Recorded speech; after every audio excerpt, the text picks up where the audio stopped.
Manchester সিটিতে Julian আলভারেজের ভাত মারতে এসে নিজেই পেয়ে গেলেন ক্লপ তকমা।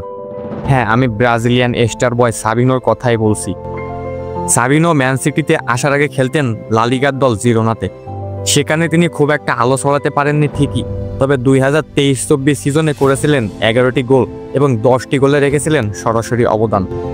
তার এই পারফরমেন্সটাকে ঘিরেই মিডিয়ায় কিছুটা হাইপ তৈরি হয় এবং সেখান থেকেই তাকে ঘটা করে নিয়ে আসা হয় ম্যানচেস্টার সিটিতে। সিটিতে আসার পর তিনি যেন নিজেকে খুঁজে হারাচ্ছেন।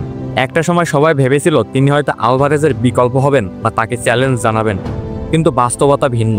42টি ম্যাচ খেলে ফেলেছেন তিনি, কিন্তু গোল করেছেন মাত্র 2টি, এর মধ্যে একটি চ্যাম্পিয়ন্স লিগে, অন্যটি প্রিমিয়ার লিগে।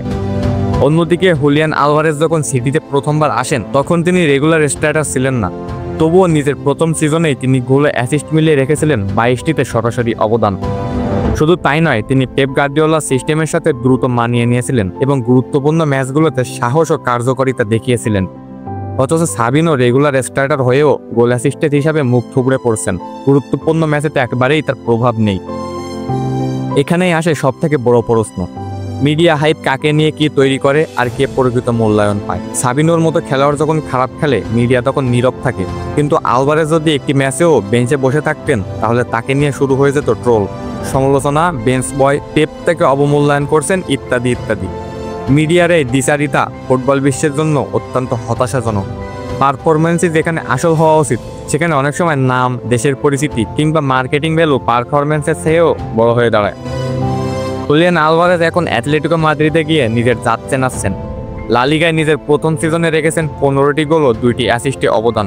এছাড়াও চ্যাম্পিয়ন্স লিগ এবং কোপা দেল রেতে মিলিয়ে করেছেন 12টি গোল এবং 3টি অ্যাসিস্ট। সব মিলিয়ে তিনি এই সিজনে 32টি গোল অ্যাসিস্ট সরাসরি অবদান রেখেছেন, যা কিনা ভিনিসিয়াস জুনিয়রের ইউরোপীয় ক্লাব ক্যারিয়ারের এক মৌসুমের সর্বোচ্চ অবদানের থেকেও বেশি।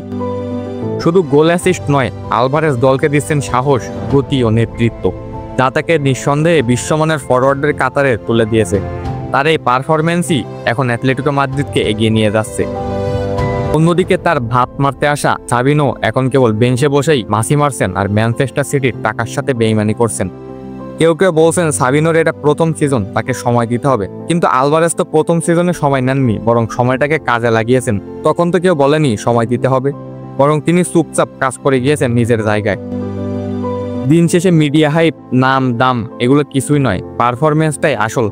মাঠে যে খেলবে তাকে সবাই দেখবে, তিনি সত্যিকারের তারকা। আর যারা হাইপে ভেসে আসবে তাদের অস্তিত্ব একসময় হারিয়ে যাবে।